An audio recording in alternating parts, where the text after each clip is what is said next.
কলই নাড়া বেটি ভাসে থাই আমার দিকে ঘুরাইছে রয়েছে আর কত দেখলে কত বড় কুজলো হুজুর। আমি কলই নাড়ছি ওটা মলিয়ে থিয়ে যাবো, উনি নিচে দিয়ে যায়।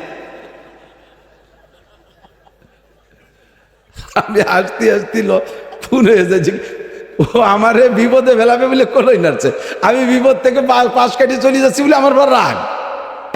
রাস্তার উপরে ধান নাড়ে, কলই নাড়ে, গম নাড়ে, ফসল নাড়ে, আছে নাকি? আছে না? অন্না আছে, ঠেলে ঠেলে খালের মধ্যে ফেলাই দেবেন। রাস্তা কিছু আর কলই নাড়ার জন্য উঠোন বানাইছে নি? হ্যাঁ, আমাকে ওই বসে গোপালগঞ্জ যাচ্ছি, আমার বাড়িতে গোপালগঞ্জ যাচ্ছি, এক গ্রামের নাম মানিহার, হিন্দু জুমচা, এইরকম উঁচু হয়ে খেসারি কলই নাড়ছে। আমি যাচ্ছি মোটর সাইকেলে, ওর মধ্যে কোনো মতে মোটর সাইকেল ঢুকতে পারবো না। এর মধ্যে ব্যান এলা আইসে, আগে তো পাও ব্যান আগে তো বইছিল না, এদানি মোটর ব্যান হয়েছে না, সে মোটর ব্যান গতিতে গতিতে ঢুয়ে দিছে, দিলে আটকে গেছে। এখন মোটর ব্যান খ্যাট খ্যাট খ্যাট খ্যাট করতেছে, মোটর কাকা পারতেছি না, আমি ঠেলা দাও। আমি ওই যে সাইডে একটু ফাঁকা জায়গা, ওই পাশে আমার মোটর সাইকেল তো 2 চাকা, ওই দিক দিয়ে নিছি। সে কলই নাড়া বেটি ভাসে থাই আমার দিকে ঘুরাইছে রয়েছে আর কত দেখলে কত বড় কুজলো হুজুর। আমি কলই নাড়ছি ওটা মলিয়ে থিয়ে যাবো, উনি নিচে দিয়ে যায়। আমি হাসতে হাসছিল ফোন হয়ে যাচ্ছি, ও আমারে বিপদে ফেলাবে বলে কলই নাড়ছে। আমি বিপদ থেকে পাশ কাটিয়ে চলে যাচ্ছি বলে আমার বড় রাগ। আর আমার কুজলো হুজুর। আস্তাগফিরুল্লাহ।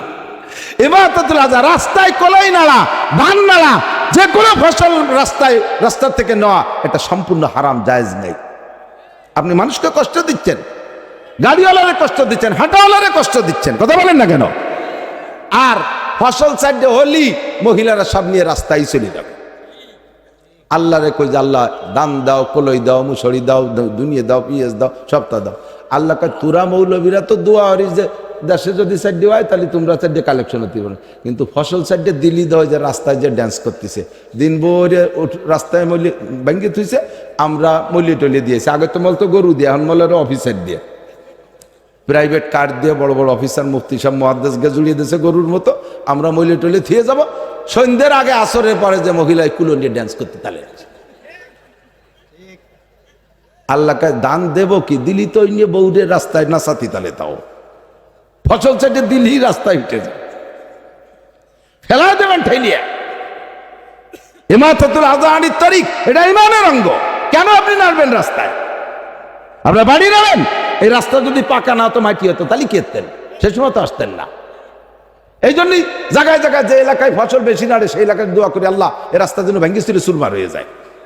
যাই আমরা খড়িতে গেলাম, তারপরে ফসল তো নাড়তে হতো। এ বদদুয়া করা সালাম দিছি। আল্লাহ ইমাতাতুল আযানিত তরিক। এরপরে হুজুর বলেন ওয়াল হায়াউ শুবাতুম মিনাল ঈমান, আমার দিক, ওয়াল হায়াউ শুবাতুম মিনাল ঈমান, লজ্জা ঈমানের অঙ্গ। লজ্জা ঈমানের অঙ্গ কিভাবে হুজুর কয়? ইজা ফাতাকাল হায়া ফাফআল মা শিতা, তোমার যখন লজ্জা চলে গেছে তখন তুমি যা খুশি তাই করতে পারো। লজ্জা থাকলে যা খুশি করা যায় না, কথা কোন ঠিক কি ঠিক না? আল্লাহু আকবার। বলবাড়ি এক জায়গায় মাহফিল, দলা হুজুর গেছেন, বাহিতে দলার হুজুর যাইয়ে গাড়িতে নামিয়েই পাগল হয়ে গেছে পেশাবের জন্য। মিয়া পেশাবখানা কোন যা, মিয়া পেশাবখানা কোন যা, গেছে রাত্রি, রাত 7-8টার দিক। আমি বললাম যে হুজুর, বুড়ো মানুষ এইভাবে পেশাব সাবাই রাখলি পেশাবের ক্ষতি হয়, কিডনির ক্ষতি হয়। কয় যে বাহির দিতে রওনা দেওয়ার পরে একটু পরেই পেশাব হয়েছে, কিন্তু রাত্রে যাচ্ছে গাড়িতে, কোন জায়গা বসবো সেই বসার জায়গায় খুঁজে পেলাম না সারা রাস্তায়। লজ্জাতে মনে করি যে নামিয়ে বসলি কেটা না কেটা জন্য দেখবে না, কেটা না কেটা জন্য দেখবে না, এই লজ্জাতে সারা রাস্তায় পেশাব করতে পারিনি রাতের বেলা, বুড়ো মানুষ। আর মাটি ভাড়ার মোড়ে দেই যে 5 জন গোল হয়ে দাঁড়াইয়ে জামাতে পেশাব করতেছে, পাল্লা দিছে কি রাখার পাও ভিজেতে পারে। সাড়ে হারামজাদার দল। লজ্জা থাকলে এই কাম করতে পারে, কথা বলেন? লজ্জা চলে গেলে যা খুশি করা যায়, কাঁচা দেওয়া যায় লজ্জা চলে গেলে, গালাগালি করা যায় লজ্জা চলে গেলে, মাথার কাপড় ফেলা যায় লজ্জা না থাকলে, পাশা বেরোনো প্যান্ট পরা যায়। দেখছেন না পাশা বেরোনো প্যান্ট কি ফার্স্ট ক্লাস ভাষা, ইনুন খুলি দিয়ে বসে বসে বইছে, প্যান্ট চলিয়ে ওদের দিয়ে বাড়াইছে, পায়খানা করে দিলে প্যান্টের কোনো আনে মা হবে না। নামাজে গেছে সিজদার মধ্যে রুকুতি, গেঞ্জিটা এদিক চলিয়েছে, প্যান্টের দিক চলে ফাঁসার দুই গিরি বার হয়ে গেছে, পিছনালে হাসতে হাসতে চলে যাচ্ছে। হ্যাঁ জানাজ পড়বি না, কতদূর আপনিও যাইয়েন না, যে ধ্যানকে কি ভাষা পারবেন আপনি জীবনের ভাষা বাইরের প্যান্ট পরতে? লজ্জা থাকলে এই প্যান্ট পরতে পারে? মার সামনে, মায়ের সামনে, বোনির সামনে, শাওলির সামনে নাবির নিচে লুঙ্গি নামায় একটা বেনাপোল বর্ডারের দ্বারে পিলারের দ্বারে নিয়ে বাঁধছে। লজ্জা যদি থাকে তাহলে এইরকম জায়গায় লুঙ্গি পরতে পারে? তোমারে উন্মুক্ত করে দিয়েছি, স্বাধীন করে দিয়েছি, মনে চাইলে ঈমান আনো, না মনে চাইলে ঈমান আনো না। দুনিয়ায় কোনো প্রেশার নাই, লা ইকরাহা ফিদ্দিন, জবরদস্তি নাই। ভালো করে বোঝেন, ধর্মের ব্যাপারে কোনো জবরদস্তি নাই। কোনো হিন্দুরে পিটায় মুসলমান বানানো জায়েজ নাই, কোনো খ্রিস্টানরে পিটাইয়া মুসলমান বানানো জায়েজ নাই, কোনো হিন্দুরে চাপের মুখে কলেমা পড়ানো জায়েজ নাই। হিন্দু ভোটার আছে আপনার ইউনিয়নের ভিতরে, চেয়ারম্যান সাহেব, বুজুর্গ পীর সাহেব, ওই চেয়ারম্যান সাহেব হিন্দুদেরকে মুসলমান বানানোর জন্য ওই এলাকায় রাস্তা দেয় না, ওই এলাকায় ভিজিএফ কার্ড দেয় না, সরকারি কোনো সুযোগ সুবিধা তাদের দেয় না, ওই এলাকায় কারেন্ট দেয় না। এইভাবে চাপের মুখে তাদেরকে কলেমা পড়ানোর যদি চেষ্টা করে, এইটা শরিয়াতে গ্রহণ করে না, জায়েজ নাই। ইসলামের ব্যাপারে স্বাধীনতা আছে না নাই? কথা কর, স্বাধীনতা আছে না? লা ইকরাহা ফিদ্দিন, ধর্মের ব্যাপারে কোনো স্বাধীনতা আছে, কোনো জবরদস্তি নাই। আমলের ব্যাপারে আল্লাহ পাক রব্বুল আলামিন বলেন, আমলগুলো তোমাদের জন্য যা আমি বরাদ্দ করেছি সব আসান আমল, হ্যাঁ সব আসান আমল। আল্লাহু আকবার, সব আসান আমল। আল্লাহ কা লা ইউকাল্লিফুল্লাহু, আমাদিক লা ইউকাল্লিফুল্লাহু নাফসান ইল্লা উসাহা। আমি শরীয়তের যত বিধান তোমাদের উপরে দিয়েছি একটাও তোমার সাধ্যের বাহিরে না। বুঝেন নাই? যে জায়গা দিয়ে তোমার কষ্ট মনে হবে ও জায়গা আমি বিকল্প সড়ক রাখছি। বলবো, যে জায়গা দিয়ে তোমার কষ্ট মনে হবে শরীয়তের বিধান, ও জায়গা আমি বিকল্প সড়ক রাখছি। রাস্তা ভাই ব্রিজ ভেঙে গেলি, ওই ব্রিজ সংস্করণের সময় লাল পতাকা দিয়ে ডাইন দিয়ে একটা ঘুরাইয়ে রাস্তা দেয় না, ডাইন দিয়ে বাম দিয়ে, ওর নাম কি? বিকল্প সড়ক। কি কয়? ভাঙ্গা রাস্তা যেখানে বিকল্প সড়ক সেখানে, ভাঙ্গা রাস্তা যেখানে বিকল্প সড়ক সেখানে। আল্লাহু আকবার। আমাদের জন্য আল্লাহ 5 ওয়াক্ত নামাজ ফরজ করেছে, কঠিন না সহজ? কথা কয় না? ওয়া ইন্নাহা লাকাবীরাতুন ইল্লা আলাল খাশিঈন। নামাজ কঠিন কার জন্য? যে নামাজ পড়ে না তার জন্য। যে লোকটা নামাজে অভ্যস্ত হয়ে গেছেন তার জন্য নামাজ না পড়া কঠিন। কতক্ষণ ঠিক না? ফজরের নামাজ যদি কারণবশত ছুটে যায়, ঘর থেকে বেরোতে ভয় লাগে, কি লাগে না? কারণবশত যদি জোহরের নামাজ ছুটে যায়, বিকেল বেলা বাইরে যাইতে ভয় লাগে, মাঠে যাইতে সময় মনে হয় আজকে মাঠের মধ্যে কোনো বরকত পাবো না। গাড়িতে উঠতে গেলে ভয় লাগে, না জানি আমার কারণে গাড়িটা অ্যাক্সিডেন্ট করে। অভ্যাসে যখন পরিণত হয়ে যায়, শরিয়াত জবকে তবিয়ত बन जाती है, शरीयत जबकि तबीयत बन जाती है तो शरीयत के अंदर कोई तकलीफ नहीं पहुंचती है। শরিয়ত যখন অভ্যাসে পরিণত হয়ে যায় তখন আর কষ্ট মনে হয় না। কথা কন, অভ্যাসে পরিণত করলে আর কোনো ঝামেলা নাই। আর অভ্যাস যতদিন না হবে ততদিন ওয়া ইন্নাহা লাকাবীরাতুন, এটা বড় কঠিন মনে হয়, খুব কঠিন। না বছরে না পড়ে গিয়ে শীতের চুমা উঠিয়ে আবার ঠান্ডা পানি, তা আবার একটু উল্টো পাল্টা হয়ে গেলি, গোসল আরো কি আরো না আরো। আর যারা অভ্যস্ত হয়ে গেছে তারা কারণবশত গোসল ফরজ হয়ে গেলে ওই ফরজ গোসল যত রাইতি হোক না কেন, ওই সময় গোসল না করে বিছানে পিঠ দিতে ভয় পায়, না জানি যদি নাপাক অবস্থায় মরে যাই। ঠিক কিনা? না জানি কি নাপাক অবস্থায় মরে যাই, এই ভয়তে সাথে সাথে যে গোসল, তার একটু খারাপ লাগে না। শরিয়াতকে তবিয়তে পরিণত করেন, টুপি মাথায় দিয়ে অভ্যাস করেন, আর টুপি মাথায় দিতে কষ্ট হবে না। পাগড়ি পরার অভ্যাস করেন, পাগড়ি বানলে মাথা ব্যথা হবে না। দাড়ি রাখার অভ্যাস করেন, তাহলে আর কোনোদিন চুলকবে না। প্রথম একটু রাখছে, খাইজনি দাঁড়ে তাড়ি, তাতে চুলকয়, এবার কেটে ফেলাই দিছে, এবার সে পুরুষঙ্গ গুড়াইতে মেরে দিছে।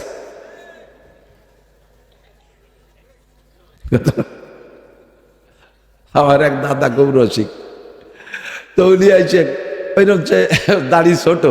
আগেকার দাদা কয়দিন আগে দিয়ে বড় দেখলাম, তাই ছোট হয়ে গেল কি রে? আরে বাড়ি সে রাত্রি দাড়ির জ্বালায় মুখ রে চড়াইয়ে ভেঙে ফেলাই দিছে। দাড়ির জ্বালায় মুখ চড়ালেন, কয় দাড়ি সুই খেতা গায়ে দিই, দাড়ি একটা উঠে এসে খুসাই দিয়ে না হয় খুসা দেয়, মনে হয় যে মশা দেই চড়।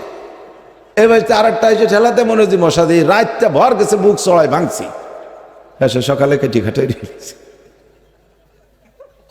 হাজার হাজার মানুষ লম্বা দাড়ি, তারা রাত্রি মশার কামড় মনে রে মুখ চড়ায় না, তুমি চড়াও কে? আল্লাহু আকবার। মাগুরা গেছি মাহফিলে, পানি ভবন মাদ্রাসা মাহফিল। তো আমার আগে যে বক্তা বয়ান করতেছে ওই বক্তার দাড়ি ছোট ছোট। তো বক্তাদের সম্মানার্থে শ্রোতারা সামাসামি কিছু না বলে একজন একটা চিরকুট লিখে পাঠাইছে, হুজুর দাড়ি সম্পর্কে কিছু বলেন, দাড়ি সম্পর্কে কিছু বলেন। উনার নিজের দাড়ি যান ছোট, তাহলে যা বলবে ওই ছোটর পক্ষে বলতে হবে না, দলিল পর্চা যা দেবে ছোটর পক্ষে দিতে। তো উনি বলতেছেন দাড়ি ভালো জিনিস, রাখা ভালো, পুরুষের জন্য শান হয়, দেখতে ভালো, তবে অনেক লম্বা না রাখা ভালো। কেন অনেক লম্বা না রাখা ভালো ব্যাখ্যা দিতে হবে। তো বলতে হুজুর কেন অনেক লম্বা না রাখা ভালো? বেশি লম্বা হলে একটা পয় পবিত্রের একটা ব্যাপার স্যাপার আছে, পেশাব করতে বসলে সিটে দাঁড়িয়ে লাগতে পারে, এই জন্য খাটো রাখা ভালো। কি বলেন সবাইকে? ঠিক। এই সময় হুজুর যা কয় সব ঠিক। আমি কি যে সর্বনাশ করছে, কি রুয়ে দিয়ে গেল একেবারে উনার ওয়াজের শেষ মশলা এই কইয়ে নেমে চলে যাবে ঢাকা। এরপরে আমি স্টেজ উঠে চিন্তা করলাম, তো গাড়িতে উঠে গেলি, ওর তো সাইজ করা যাবে না। ও ভিতরে থাকতে থাকতে বললাম, আপনারা যে দাড়ি খাটো দাড়িতে লম্বা দাড়িতে পেশাব লাগার বাড়িতে খাটো হওয়ার পক্ষে ঠিক করলেন, কি বুঝে শুনে ঠিক করেছেন? তো এইটা যদি ঠিক হয় তাহলে আর একটা ঠিক করেন, পেশাব করতে বসলে দাড়ি যত লম্বা হোক, সিটে দাড়িতে লাগার ভয়, পেশাব করতে বসলে শরীরের অন্য অঙ্গ এ দাড়ির চাইতো পেশাবের বেশি নিকটে থাকে না? হ্যাঁ, পরনের কাপড়টা একেবারে নিকটে না? তাহলে যদি ওই বক্তা যদি দাড়িতে পেশাব লাগার বাচ্চা কাটে খাটো আরে, তো উনার প্রত্যেকবার পেশাব করতে হবে ন্যাংটা হইয়া, লুঙ্গিতে লাগার বইতে। আগেরটা ঠিক না পরেরটা ঠিক? পরেরটা ঠিক না, ল্যাংটা হইরে ছেড়ে দিছি।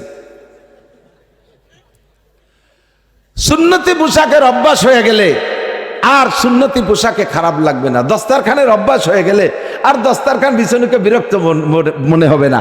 মেসাকের অভ্যাস হয়ে গেলে আর মেসাকে কষ্ট মনে হবে না। কতক্ষণ না কেন? মসজিদে নামাজ পড়ার অভ্যাস হয়ে গেলে ঘরে নামাজ পড়লে তৃপ্তি পাবেন না। যারা রেগুলার মসজিদে নামাজ পড়েন সাক্ষী দেন বাবা, কারণবশত যদি একক তো মসজিদে যাইতে না পারেন, ঘরে একা একা নামাজ পড়েন, দেখবেন একা একা নামাজ পড়লে বেশিরভাগ ভুল হয়ে যায়।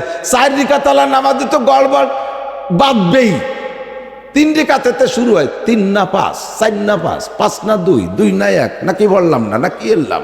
সে শুরু করে একটা মনে আছে, আগের রিকাতে কোন শুরু করছি, এনে কি এরবো, শেষে দেয় যে শেষ শুরু করে দিচ্ছে নাচ, এনে তাই কি এরবো, নানান হজবরল শুরু হয়ে যায়। এই নামাজ সুন্নত মসজিদে পড়েন, দেখবেন 4 রিকাতে ভুল হয় না। আপনি বাড়ি পড়েন, পিরাই কিন্তু ভুল হবে। মিথ্যে কথা কইছি? অ্যাক্সিডেন্ট তো আমারও হয় মাঝে মাঝে, যেদিন বাড়ি ভুল করমে পড়িয়ে বেলাই এরকম হয়ে যায়। শরিয়াতকে তবিয়াত বানালে না, শরিয়াত যদি তবিয়াত হয়ে যায়, অভ্যাসে পরিণত হয়ে যায়। যেই মহিলা বোরকা পরার অভ্যাস আছে, ওই মহিলা খালি মাথায় বিনা বোরকায় বাইরে যাইতে পারবে। কথা বলেন পারবে? আল্লাহ, একই মহিলা এক একটার এক এক স্বভাব। আমি মক্তবে যখন পড়াইতাম, ছাত্র বয়সে মক্তবে পড়াইতাম, 200-250 টাকা বেতন পাইতাম, তাই দিয়ে 2-3 ভাই পড়তাম, এই জন্যই মক্তবে পড়াইছি, ইমামতি করছি।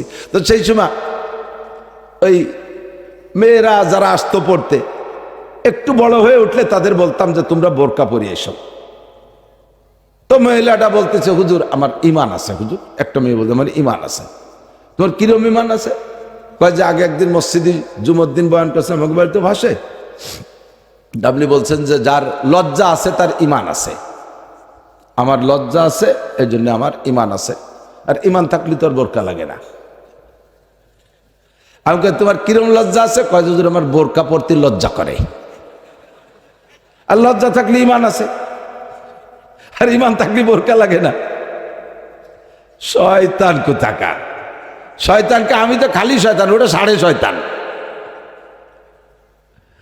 মহিলা যদি বোরকার অভ্যাস হয়ে যায় আর বিনা বোরকায় বাইরে যাইতে পারে না। মহিলা যদি নামাজের অভ্যাস হয়ে যায়, আজান হইলে কোনো কামের মধ্যে আর হাত লাগায় রাখতে পারে না, সব কাম কাজ হইলা নামাজে যাইতে বাধ্য হয়। কথা কোন ঠিক না?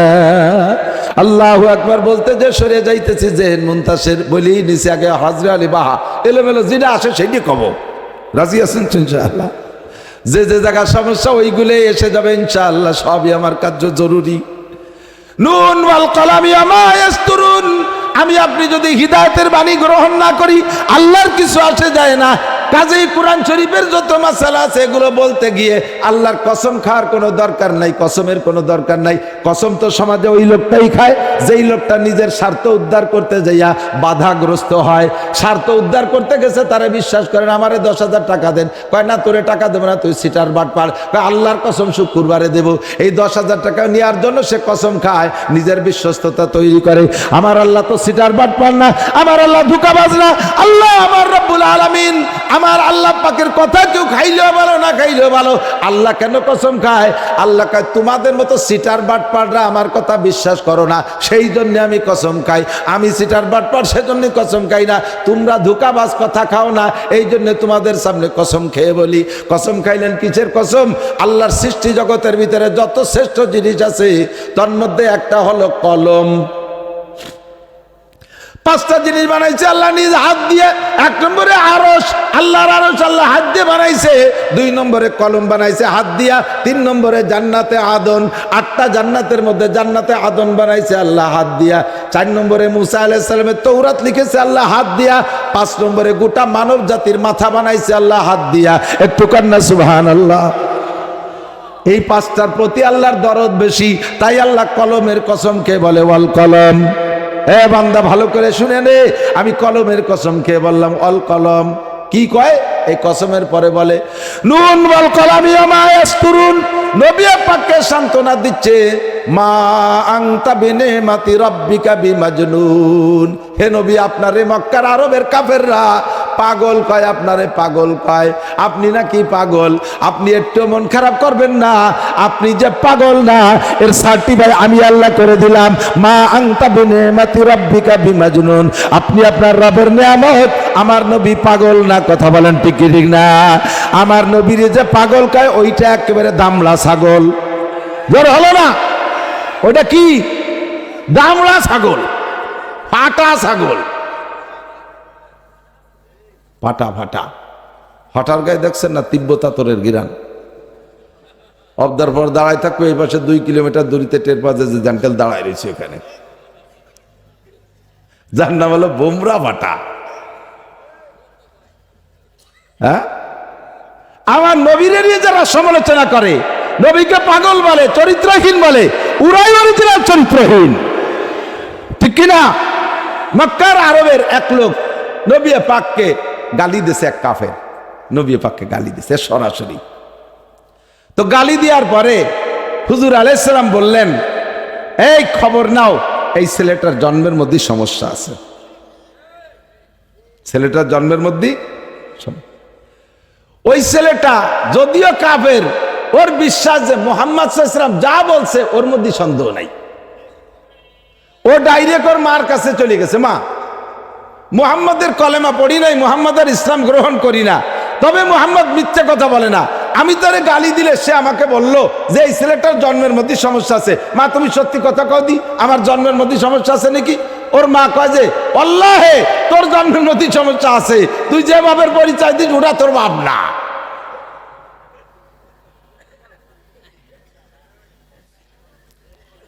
সাবধান থাকবা যুবক।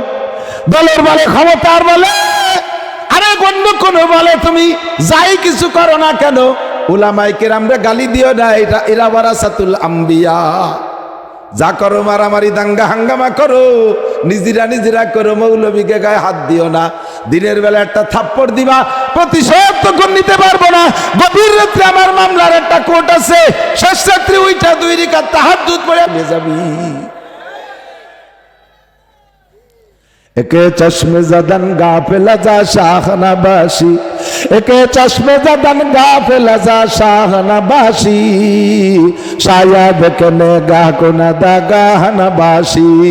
আমরা দিনরাত ভরে শাহ পর্যন্ত 5টা নম্বরে আল্লাহকে নক করেছি।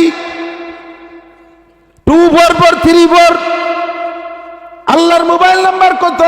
24434। 2 ফজরের 2 রাকাতে একটা নক করেছি, ভোর জোহরের 4 রাকাতে আর একটা নক করেছি, দ্বিতীয় ভোর আসরে আর একবার নক করেছি, 3 মাগরিবের 3 রাকাতে নক করেছি, লাস্টে ঈশায় 4 রাকাতে নক করে শুয়ে রইছি, আল্লাহ রিসিভ করে নাই।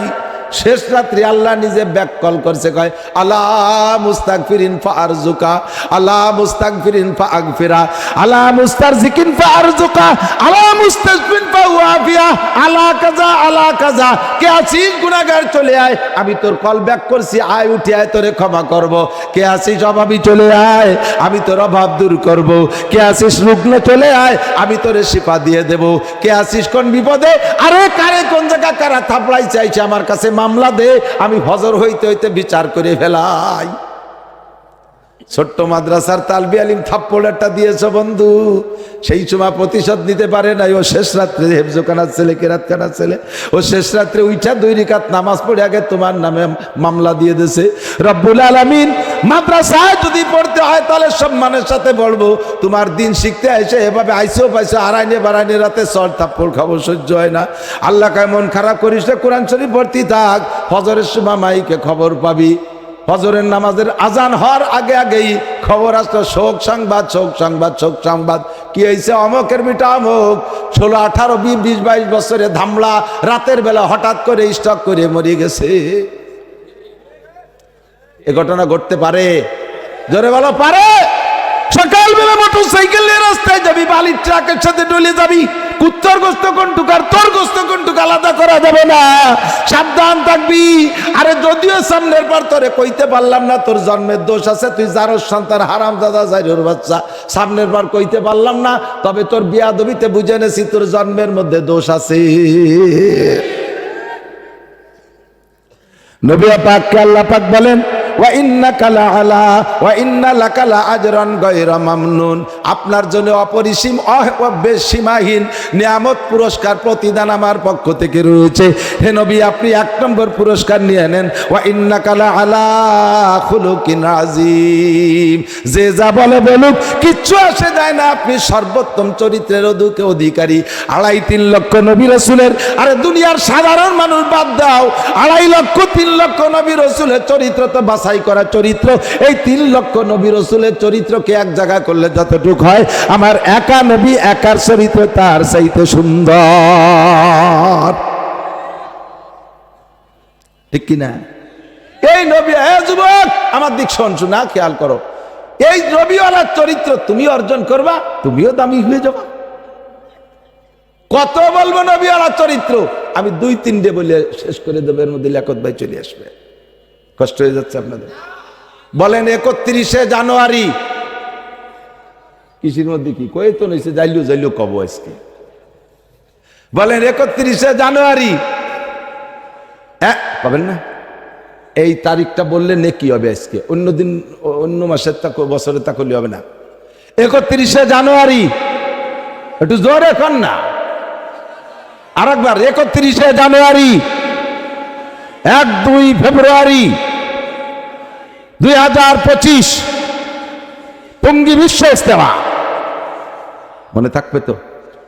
যাতে ভুলিয়ে না যান, পরে আমি ভুলিয়ে না যান, এই জন্য মাঝখানে 1 সবক পড়াই নিলাম। এরকম জুমলায় মৌতারিজা, ঠিক আছে? আমার নবীর চরিত্রের মধ্যে থেকে 2-1টা চরিত্র আমরা শিখে নিলি ভালো হয় না? হুজুর আলাইহিস সালাম বলেন, আমি মেহমানদারির ডাক বলি আজকে, মেহমানদারিটা, কারণ আমাকে তো ঘুরে ঘুরে খাই বেড়ানো লাগে, এটা একটু করলি পরে আমাকে একটু লাভ হয়। বর্তমানে আল্লাহর রহমতে আমার অন্য কোনো ওয়াজ আমলে কেউ আনুক আর না আনুক, একটা ওয়াজ যা আমলে আছে আমি খুব খুশি আছি আলহামদুলিল্লাহ। এই যে ফিটের ওয়াজ যেন কবে করছি, যে হানে যায় ফিটিয়া, আর বাড়ির ফিটের চিন্তা লাগে না আমার। ওরা কায় কাগ্য ডাকা না কাগ্য, ধান চাল কিনে দিচ্ছি, চিনি মিনি কিনে গুড় মুড় দিয়ে ঘর ভরে দিচ্ছি, তোমরা কয়মাপতি বানায় খালি খাও না খালি না খাও, আমার অভাব নাই। চিটাই ভিটে সিজনের শুরুতে শূন্য চিটে, ভাজা চিটে, দুধ চিটে, গুড় চিটে, তারপরে কি কয় এই গোশ চিতেই খাইয়ে সত্যি পারতেছি রে। তারপরে সিরা গেঞ্জি জানেন, চিত্রটি এ খুব খাচ্ছি আল্লাহর রহমতে, আজও 2 জায়গা খাইছি আলহামদুলিল্লাহ। নবী পাক বলেন, আমার দিক তাকান, মান কানা ইমানের অঙ্গ, হাসি উড়াই দিয়েন না। আমার ওয়াজের সিস্টেমই আমাকে আল্লাহ তাআলা এইভাবে বাচন ভঙ্গি দিয়েছে, হাসাহাসির ভিতর দিয়ে কেউ অপারেশন করে নাড়ি বাড়াই নিয়ে যাব, আবার কেউ মলম দিয়ে ঠান্ডা দিয়ে দেবো। শেখ সাদি রহমাতুল্লাহ আলাইহি বলেন, দরস্তি নরমি বাহামদার বেহাজ চুপা সে দেখে যার রাহা আমার হামনে আজ। ডাক্তারের চিকিৎসা দুই রকমই, মলমও আছে আবার অপারেশনও আছে। তো অপারেশন করতে গেলে আগে একটু অবাস করে নিতে হয়, এই অবাসটুকু হলো হাসি আনন্দের মধ্যে দিয়ে সারিয়ে বেলায় দেয় আর কি। আর নয় যদি অবাস না করে যদি পোষ দেয় তাহলে রুগীতে ডাক্তারের লাথি দিয়ে চিৎ করে বেড়াতে পারে না, বেটা পোষ খাইয়ে দেখছিস কোনোদিন, আমি অপারেশন করবো তোরে। এই জন্যই সব তা লাগে, কষ্ট হচ্ছে নাকি? আল্লাহ নবী বলেন এই ইমানের অঙ্গ, লিল ইমানে বিদুয়া সাবুনা শোভা, ইমানের ৭৭টা শাখা। কয়টা? সাবউনা সাবউনা শোভা, ফি রাওয়াতিন বিদুয়া সাবউনা শোভা, ৭৭টা শাখা। ফাআফজালুহা, এই ৭৭টা ইমান, এই যুবক আমার দিক, ইমানের ৭৭টা শাখা। কয়টা শাখা? কিসের শাখা? কিসের শাখা? ইমানের কয় শাখা মনে থাকবে তো? ৭৭টা বলার সময় হবে না আজকে, দুটো তিনটে কব। একটা হলো ফাআফজালুহা, এক নম্বর হলো কাউলু লা ইলাহা ইল্লাল্লাহ, লা ইলাহা ইল্লাল্লাহ, লা ইলাহা ইল্লাল্লাহু মুহাম্মাদুর রাসূলুল্লাহ। ইযআন বিল কলব ওয়া ইকরার বিল লিসান, অন্তরে পরিপূর্ণ বিশ্বাস করা। সবাই বলেন আল্লাহ আমার কে? আল্লাহ আমার রব। আল্লাহ আমার রব কে? ইবাদত পাবে কে? আল্লাহ ছাড়া কোনো মাবুদ, মুহাম্মাদুর রাসূলুল্লাহ ছাড়া আর কোনো নবী শেষে ধরে বলেন আছে? এই কলেমা বলে ইকরার করা, এটা হলো ইমানের ১ নম্বর সর্বশ্রেষ্ঠ। এরপরে হুজুর বলেন ওয়া ইমাতাতুল আযানিত তরিক। খেয়াল করেন, ইমাতাতুল আযানিত তরিক, ইমানের একটা শাখা হলো রাস্তার থেকে কষ্টদায়ক জিনিস ফেলে দেওয়া। রাস্তাতে একান ইট পড়ে রয়েছে, পাও দিয়ে সরাই দেবেন, একান ডাল নামিয়ে সরাই দেবেন, আপনার ইমান তাজা হবে আর একজন মানুষের খেদমতের জন্য। কথা কন ঠিক না? আর যেসব এলাকায় রাস্তার উপরে ধান নাড়ে, কলই নাড়ে, গম নাড়ে, ফসল নাড়ে, আছে নাকি? আছে না? অন্যাসে ঠেলে ঠেলে খালের মধ্যে ফেলাই দেবেন। রাস্তা কিছু আর কলই নাড়ার জন্য উঠোন বানাইছে নি? হ্যাঁ, আমাকে ওই বসে গোপালগঞ্জ যাইতে, আমার বাড়িতে গোপালগঞ্জ যাইতে এক গ্রামের নাম মানিহার, হিন্দু জুমচা, এইরকম উঁচু হয়ে খেসারি কলই নাড়ছে। আমি যাচ্ছি মোটর সাইকেলে, ওর মধ্যে কোনো মতে মোটর সাইকেল ঢুকতে পারবো না। এর মধ্যে ব্যান এলা আইসে, আগে তো পাও বানা ব্যান আগে তো বইছিল না, এদানি মোটর ব্যান হয়েছে না, সে মোটর ব্যান গতিতে গতিতে ডুয়ে দিছে, দিলে আটকে গেছে। এখন মোটর ব্যান খ্যাট খ্যাট খ্যাট খ্যাট করতেছে, মোটর কাকা পারতেছি না, আমি ঠেলা দাও। আমি ওই যে সাইডে একটু ফাঁকা জায়গা, ওই পাশে আমার মোটর সাইকেল তো 2 চাকা, ওই দিক দিয়ে নিছি। সে কলই নাড়া বিটি ভাসে থাই আমার দিকে ঘুরাইছে হেরেছে, আর কত দেখলে কত বড় কুজলো হুজুর। আমি কলই নার্সনটা মলিয়ে থিয়ে যাবো, উনি নিচে দিয়ে যায়। আমি হাসতে হাসছিল খুন হয়ে যাচ্ছি, ও আমারে বিপদে ফেলাবে বলে কলই নাড়ছে, আমি বিপদ থেকে পাশ কাটিয়ে চলে যাচ্ছি বলে আমার বড় রাগ, আর আমার কুজলো হুজুর। আস্তাগফিরুল্লাহ। ইমাতাতুল আযা, রাস্তায় কলাই নাড়া, ধান নাড়া, যে কোনো ফসল রাস্তার থেকে নেওয়া, এটা সম্পূর্ণ হারাম, জায়েজ নেই। আপনি মানুষকে কষ্ট দিচ্ছেন, গাড়িওয়ালারে কষ্ট দিচ্ছেন, হাঁটাওয়ালারে কষ্ট দিচ্ছেন, কথা বলেন না কেন? আর ফসল সাইডে হলি মহিলারা সব নিয়ে রাস্তায় চলে যাবে। আল্লাহরে কই যে আল্লাহ দান দাও, কলই দাও, মুসড়ি দাও, দুনিয়া দাও, পিঁয়াজ দাও, সবটা দাও। আল্লাহ কয় তোরা মৌলবীরা তো দোয়া হরিস যে দেশে যদি সাইডে হয় তাহলে তোমরা সাইডে কালেকশন হতে পারো, কিন্তু ফসল সাইডে দিল্লি দেওয়া যে রাস্তায় যে ড্যান্স করতেছে, দিন ভরে রাস্তায় মলি ভেঙে থুইছে, আমরা মলি টলি দিয়েছি। আগে তো মল তো গরু দিয়ে, এখন মলের অফিসার দিয়ে, প্রাইভেট কার দিয়ে বড় বড় অফিসার মুফতি সব মুহাদ্দিসকে জুড়িয়ে দিয়েছে গরুর মতো। আমরা মলি টলি থুয়ে যাব, সন্ধ্যের আগে আসরের পরে যে মহিলায় কুলো নিয়ে ড্যান্স করতে তালে। আল্লাহকে দান দেব কি, দিলি তো নিয়ে বৌরে রাস্তায় নাচাতি তালে, তাও ফসল সাইডে দিলি রাস্তায় উঠে যায়, ফেলা দেবেন ঠেলিয়া। ইমাতাতুল আযানিত তরিক, এটা ইমানের অঙ্গ। কেন আপনি নাড়বেন রাস্তায়? আপনার বাড়ি নাড়েন, এই রাস্তা যদি পাকা না হতো, মাটি হতো, তাহলে কেতেন, সে সময় তো আসতেন না। এই জন্যই জায়গায় জায়গায় যে এলাকায় ফসল বেশি নাড়ে সেই এলাকায় দোয়া করি আল্লাহ এই রাস্তা যেন ভেঙে চুরে চুরমার হয়ে যায়। যাই আমরা খড়িতে গেলাম, তারপরে ফসল তো নাড়তে হতো, এই বদ দোয়া করা সালান দিছি। আল্লাহ ইমাতাতুল আদা আনিত তারিক। এরপরে হুজুর বলেন ওয়াল হায়াউ শুবাতুম মিনাল ঈমান। মারদিক ওয়াল হায়াউ শুবাতুম মিনাল ঈমান। লজ্জা ঈমানের অঙ্গ। লজ্জা ঈমানের অঙ্গ। কিভাবে হুজুর কয় ইজা ফাতাকাল হায়া ফাফআল মা শিতা। তোমার যখন লজ্জা চলে গেছে তখন তুমি যা খুশি তাই করতে পারো। লজ্জা থাকলে যা খুশি করা যায় না। কথা কোন ঠিক কি ঠিক না? আল্লাহু আকবার। বলবাড়ি এক জায়গা মাহফিল, দলা হুজুর গেছেন, বাইতে দলা হুজুর যাইয়ে গাড়িতে নামিয়েই পাগল হয়ে গেছে পেশাবের জন্য। মিয়া পেশাবখানা কোন যা, মিয়া পেশাবখানা কোন যা। গেছে রাত্রি, রাত 7-8টার দিক। আমি বললাম যে হুজুর বুড়ো মানুষ এইভাবে পেশাব সাবাই রাখলি পেশাবের ক্ষতি হয়, কিডনির ক্ষতি হয়। কয় যে বাহির দিতে রওনা দেওয়ার পরে একটু পরেই পেশাব হয়েছে, কিন্তু রাত্রে যাচ্ছে গাড়িতে। কোন জায়গা বসবো সেই বসার জায়গায় খুঁজে পেলাম না সারা রাস্তায়। লজ্জাতে মনে করি যে নামিয়ে বসলি কেটা না কেটা জন্য দেখবে না, কেটা না কেটা জন্য দেখবে না। এই লজ্জাতে সারা রাস্তায় পেশাব করতে পারিনি রাতের বেলা, বুড়ো মানুষ। আর মাটি ভাড়ার মোড়ে দেই যে 5 জন গোল হয়ে দাঁড়াইয়ে জামাতে পেশাব করতেছে। পাল্লা দিছে কি ডাকার বাউ ভিজেতে পারে। সাড়ে হারামজাদার দল। লজ্জা থাকলে এই কাম করতে পারে? কথা বলেন। লজ্জা চলে গেলে যা খুশি করা যায়। কাঁচা দেওয়া যায় লজ্জা চলে গেলে, গালাগালি করা যায় লজ্জা চলে গেলে, মাথার কাপড় ফেলা যায় লজ্জা না থাকলে, পাশা বেরোনো প্যান্ট পরা যায়। দেখছেন না পাশা বেরোনো প্যান্ট কি ফার্স্ট ক্লাস ভাষা। ইনুন খুলি দিয়ে বসে বসে বইছে প্যান্ট চলিয়ে ওদের দিয়ে বাড়াইছে, পায়খানা করে দিলে প্যান্টের কোনো আনে মাহাবে না। নামাজে গেছে সিজদার মধ্যে রুকুতি, গেঞ্জিটা এদিক চলিয়েছে, প্যান্টের দিক চলিয়ে ফাঁসার 2 গিরি বার হয়ে গেছে। পিছনালে হাসতে হাসতে চলে যাচ্ছে। হ্যাঁ জানাজ পড়বি না? কজুর আপনিও যাইয়েন না, যে ধ্যানকে কি ভাষা পারবেন আপনি জীবনের ভাষা বাইরের প্যান্ট পরতে? লজ্জা থাকলে এই প্যান্ট পরতে পারে? মার সামনে, মায়ের সামনে, বোনির সামনে, শাওলির সামনে নাবির নিচে লুঙ্গি নামায় এক বেনাপোল বর্ডারের দ্বারে পিলারের দ্বারে নিয়ে বাঁধছে। লজ্জা যদি থাকে তাহলে এইরকম জায়গায় লুঙ্গি পরতে পারে?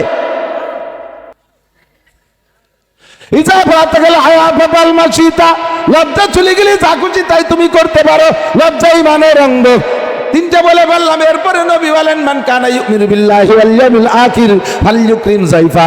আমার দিক, তুমি যদি আখিরাতে আল্লাহর উপরে বিশ্বাস রাখো, আখিরাতের উপরে যদি তুমি বিশ্বাস রাখো, আল্লাহর প্রতি বিশ্বাস আছে? সবাই সাক্ষী দেন আখিরাত আছে, আখিরাত আছে। 2 জায়গায় যদি বিশ্বাস রাখো, নবী পাক বলেন ফালইউকরিম যায়ফা, তাহলে তুমি তোমার মেহমানকে মেহমানের চাহিদা অনুযায়ী ইকরাম করো। যেমন মেহমান তাকে সেরকম ইকরাম করো। খেয়াল করেন, শুনতেছেন? মেহমানের সাথে সেভাবে আচরণ করবেন। মেহমান আসলে খুশি হবেন, মেহমান আসলে খুশি হবেন, বেজার হবেন না। মেহমানরে পাইয়ে পর্যাপ্ত মেহমানদারি করবেন।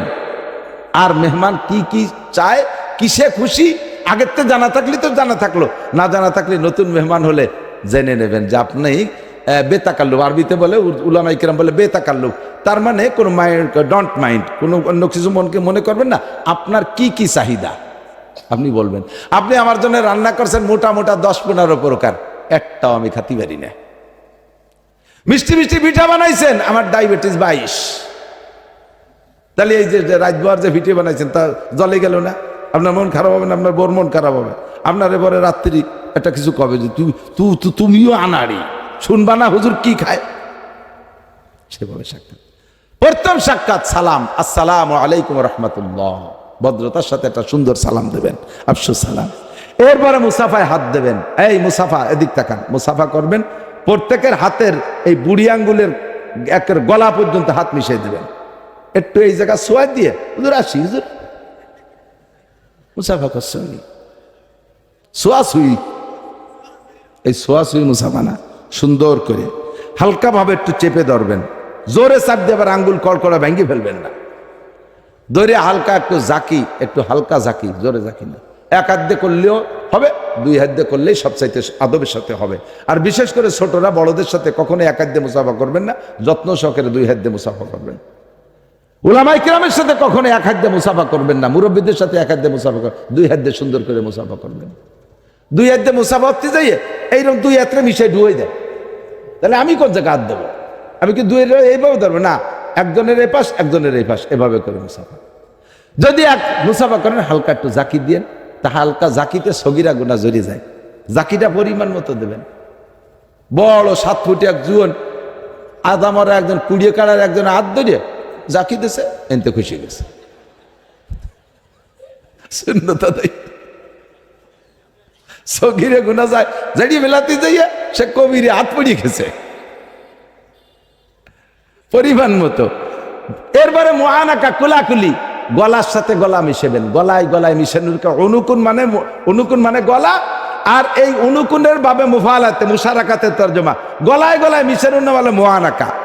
এত বড় দুই বুড়িয়ালা মুআনাকা হতে পেটে পেটে দুই গসাই দিয়ে, এর কি মুআনাকা হলো? তো মুবাতানা, পেটা বেটি হয়েছে। কায় তো ইউবতে গলার সাথে মিশাবেন এক পাশ, কয় পাশ? গলার সাথে। মুসলমানদের সাক্ষাৎ পদ্ধতি নবী পাকের তরিকায় কত সুন্দর না? আর অন্য সব ডিপার্টমেন্টে নমস্কার, হিন্দুরা কি কয়? নমস্কার, চমৎকার। কিচ্ছুই না, তোমাদেরটা নমস্কার, আমাদেরটা চমৎকার। কথা কোন ঠিক ঠিক না? আর ডিপার্টমেন্টে এক লাথি এক চড়, চড় একটা দিয়ে রানে লাথি থাপতে পায়েরটা লাথি, তোমার সম্মান করলাম, এক লাথি এক চড়। এই যে কে যে শিয়াই দিছে আমি তো মাথায় ধরে না। সবাই বলে নাউজুবিল্লাহ। লাকাদ কানা লাকুম ফি রাসূলিল্লাহি উসওয়াতুন হাসানাহ। আমরা যখন আপনাদের কাছে আসি, আমার কথা আমরা বলি, উলামায়ে কিরামটা বলেই দিছি, আমাকে ঠুক আমরা আদায় করে নেব ইনশাআল্লাহ। উলামায়ে কিরাম আসছে, আমরা অনেক কষ্ট করি, অনেক পরিশ্রম করি। এখন তো আপনাদের পেয়ে মজে গেছি, শুরু যে কেমন লাগছিল তা বলতে পারে, নামার পরে আবার জাল উঠবে না, গামিয়ে গেছে ভিতরে সব, এই জন্য গলা বসে যায়। পরিশ্রম করে আসছি, কষ্ট করে আসছি। স্টেজেও অনেক কথা বলি, কিন্তু স্টেজের থেকে নামার পরে আর একটি কথাও বলতে মনে চায় না। স্টেজে আসার আগ পর্যন্ত কিছুটা টাইম একটু বিরতি, একেবারে নিরিবিলি মনে চাই। ওদিকে আপনাদের শখ, হুজুরে অনেকদিন দেখিনি, একটু মুসাফা করবো, একটু কথা বলবো। আমরা সেখানে অনেকে আমাদের উলামায়ে কেরামরা কৃপণতা করে ফেলে। আমি অতটা কৃপণতা করি না, যতক্ষণ সাধ্যে কুলাই। একটা ওয়াজের পরের থেকে হযরত মাওলানা আলী হোসেন সাহেব হুজুর রহমাতুল্লাহ আলাইহির কাছ থেকে শুনেছি। আলী হোসেন সাহেব বলেন, আমি তখন লালবাগ পড়ি, আলী হোসেন সাহেব সদর সাহেব হুজুর রহমাতুল্লাহ আলাইহিকে নিয়ে নোয়াখালী গেছি ওয়াজে। হুজুর সে সময় বুড়ো, ওর পরে অল্প দিন পরে মারা গেছে। তা আমি হুজুরে নিয়ে গেছি নোয়াখালী। হুজুর অসুস্থ, বুড়ো মানুষ, আমারে কয় যে ওয়াজ তুই কর, আমি শেষে দোয়ারে দেওয়ানি। তো সদর সাহেব এই বললি তোর কর্তৃপক্ষের কথা থাকে না, হুজুর অসুস্থ, বক্তা লাগা যায়। আলী হাসান সাহেবের এলেমও আছে, সাথে কণ্ঠ আছে, শিক্ষিত মানুষ, ধুমসা বয়ান করছে 2-2.5 ঘন্টা। এরপরে সদর সাহেব হুজুর স্টেজে গেছে। হুজুর যে মুক্তাসার দোয়া করে দিয়েছে, দোয়া করে যখন নামতে গেছে, পুরো মাঠ চলে আইছে মুসাফা করার জন্য। আলী হাসান সাহেব তো জুয়ান মানুষ, সামনে যায় ভাগ ধরে মুসাফা করতে ফিরে, দেখিস না হুজুর কত বড় দুর্বল, অসুস্থ হয়ে গেছে। বলার সাথে সাথে সদর সাহেব আলী হাসান সাহেব হ্যাঁ দুর্বল কি আমি হয়েছি না তুই হয়েছিস? হ্যাঁ এরা মুসাফা করে, তুই মুসাফা ঠেয়ানু কিনা? আমি এই জায়গা বসবো, পুরো মাঠের সবাই সাথে মুসাফা করবো। এর ভিতরে একটা লোক যদি জান্নাতে যায়, আর আমি যদি তার সাথে দুনিয়ায় মুসাফা করা থাকে, কিয়ামতের ময়দানে সে আমার থুয়ে যেতে পারবে না। তুই মুসাফা ঠেকাইস।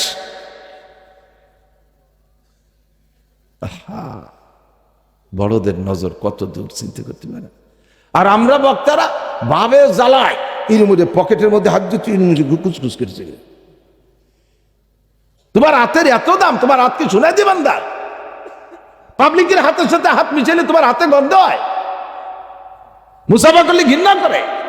আসেন আমি মুসাফা করবো, আমি হাত দেবো না, ওই হাত দিয়ে এখনই ভাত খাবো। আপনার হাতের মধ্যে আমার রোগের শিফা থাকতে পারে। আপনার হাতের ছোঁয়ার ভিতরে আপনি ভয় পাচ্ছেন যে রোগ জীবাণু থাকতে পারে না, আমি মনে করি এর ভিতরে হাতের ভিতরে হাতের ভিতরে শেফা থাকতে পারে। সবচেয়ে বড় কথা হলো ওই কথাটাই আজকে যার সাথে মুসাফা করব, কিয়ামতের ময়দানে যদি ও জান্নাতে যায়, আমি বলতে পারবো আমার তারই গুণী আনাল্লাজি সাফাহতু কাফিদ দুনিয়া, আমি সেই ব্যক্তি, আমারে চেনেন, আমি আপনার মাঠে বয়ান করেছিলাম, তবে আমার নানান অপরাধে ধরা পড়ে গেছি, আপনার সাথে মুসাফা করছিলাম, মনে পড়ে? সেদিন আপনি বলেন জি মনে পড়ে, আল্লাহ এই লোকটা হুজুর হলিও আমার সাথে মুসাফা করছে, আমি পাবলিক হইও বেসতে চলেছি, উনি ধরা খাইছে, আমার সুপারিশ ওনার একটু মাফ করে দেন, আপনার সুপারিশ আমি নাজাত পেয়ে যেতে পারি। তবে আমি বসে আছি, একটু পরিশ্রান্ত হয়ে গেছে, আপনার একটু বিবেচনা করতে হবে। আপনারা বাড়িওয়ালা, আমরা মেহমান, আপনার বিবেচনা করতে হবে যে এখন কতটা সম্ভব। হুজুরের অবস্থা দেখে সেইভাবে 2-5 জন মুসাফা করলেন। এরপরে মুসাফা করিয়া ওই জায়গায় যে গাতি মারিয়ে বসে তো আর ওঠে না, বসতে বসতে ঠেলতে ঠেলতে আমার জায়গাতে সরাই ফেলাইতে সেই জায়গা বসে। আর দল ধরে নিয়ে গেছে, তাকে চোখ দিয়ে ইশারা দিয়ে দেখায়, দেখ হুজুরের সাথে আমার কত সম্পর্ক, দেখছিস গায়ে গায়ে মিশে বসে, সেলফি তোল, ছবি তোল। এই ভঙ্গি হতে যাবেন না। 10-15-20 জন যে বসে রয়েছেন আমার কাছে আমি বলছি হুজুরের কাছে, আব্দুল গফফার সাহেব হুজুরের সাথে, কর্তৃপক্ষ হুজুরের জন্য খাস ভাবে একটু মেহমানদারি, অনেক মহিলারা থাকে মহব্বত করে, পেশাব হুজুরে বক্তারে মহব্বত করে, একটু পিঠা 2টে বরফি পিঠে পাঠাইছে, 2টে পাকান পিঠে পাঠাইছে, হুজুর যদি বা হুজুর একা একা যেন জুত করে খায়। সেই লোক নিয়ে ঘুরতেছে, মোটা স্কোপ পাচ্ছে না, 20-22 জন বসে, ওর মধ্যে দিল তো হুজুরও খাতে পারবে না লজ্জায়, আর বাক করে দিলি সবাই দেওয়া যাবে না, জ্বালায় শেষ করে হুজুর স্টেজে চলে আইছে। আরে হেনতে আমি চলে গেলাম গাড়িতে উঠে, ওই লোক চেন নিয়ে গেছে বাড়ি, যে হুজুরে দেওয়ার সুযোগ পাইনি। বৌতি এবার যা খৈরি হয়ে তোমার মতো মাইদ্যু হয় না, কিন্তু আসলে তো ঘটনা আলাদা। আপনি ওই জায়গায় বসে থেকে হুজুরের কষ্ট দিচ্ছেন, হুজুরের মনে মনে লোভ রয়েছে, একটা কিছু পাইলে খেয়ে দিয়ে স্টেজে যাবো, আপনার কারণ তা খাতে পারিনি। খাবারের সামনে আসলে যদি আপনি উপস্থিত থাকেন, তখন 2টা সিস্টেম, হয় আপনি খাবেন, নইলে আপনি চলে যাবেন। যেখানে খানা খাচ্ছে 2-1 জন, সে জায়গায় আপনারা খালি মুখে বসে থাকবেন না, খানেওয়ালাদের কষ্ট হয়, লজ্জা লাগে। এই কথাগুলো আদবের সাথে সম্পর্ক।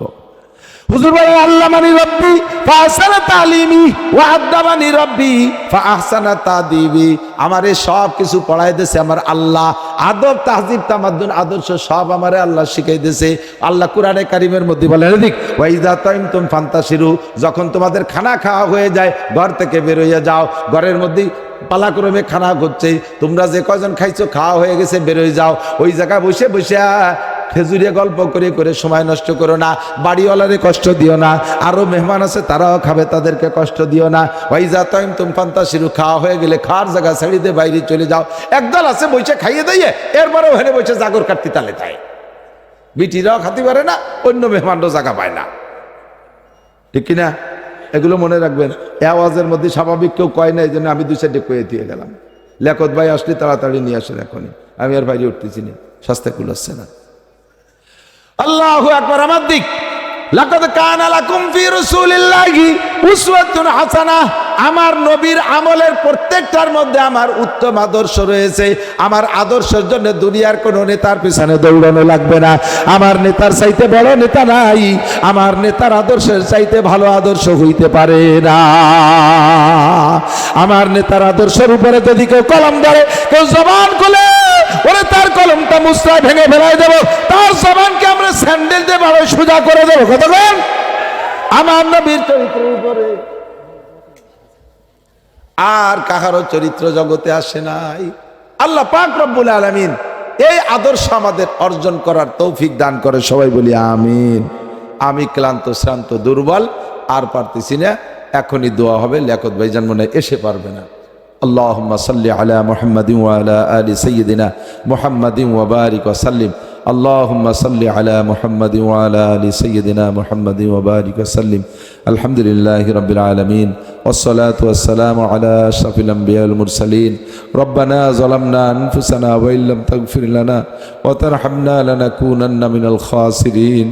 আয় মেহেরবান আল্লাহ, আমাদের জীবনের সব গুনাহ মাফ করে দেন। আয় আল্লাহ, আমাদের সব গুনাহ মাফ করে দেন। আজ সারা দিন ব্যাপী রাতের এতক্ষণ পর্যন্ত যত বয়ান শুনেছি, এরপর আমল করা তৌফিক দান করেন। আমাদের মুরব্বিয়ান, মুখলেসান, আত্মীয় স্বজন, আপনজন যারা কবরে শুয়েছে, মরহুম মুর্দাগান, সকলকে আপনি এক্ষুনি মাফ করে দেন। সকলের কবর আযাব বন্ধ করে দেন। সকলের কবরে জান্নাতুল ফেরদাউসের দরজা খুলে দেন। আয় মেহেরবান আল্লাহ, খাস করে আয় আল্লাহ, আমরা যেমন প্রত্যেকের আব্বা মার জন্য দরদ লাগতেছে, আমাদের আব্বাদের মতো আল্লাহ পুড্ডর হুজুর রহমাতুল্লাহ আলাইহির প্রতি দরদের সাথে আপনার কাছে ক্ষমা চাই। আয় আল্লাহ, হুজুরের জিন্দেগিতে কোনো গুনাহ থাকলে আপনি মাফ করে দেন। আয় আল্লাহ, হুজুরকে জান্নাতুল ফেরদাউসের আলা মাকামে স্থান দান করেন। হুজুরের রুহানি ফুইজাত ও তাওয়াজ্জুহাত আমাদের পর জারি ও সারি করে দেন। আয় আল্লাহ রাব্বুল আলামিন, এই এলাকায় যত কবরবাসী কবরে শুয়ে আছে সবাইকে মাফ করে দেন। আয় মেহেরবান আল্লাহ, আমাদের জান মাল ইজ্জত আবরু হেফাজত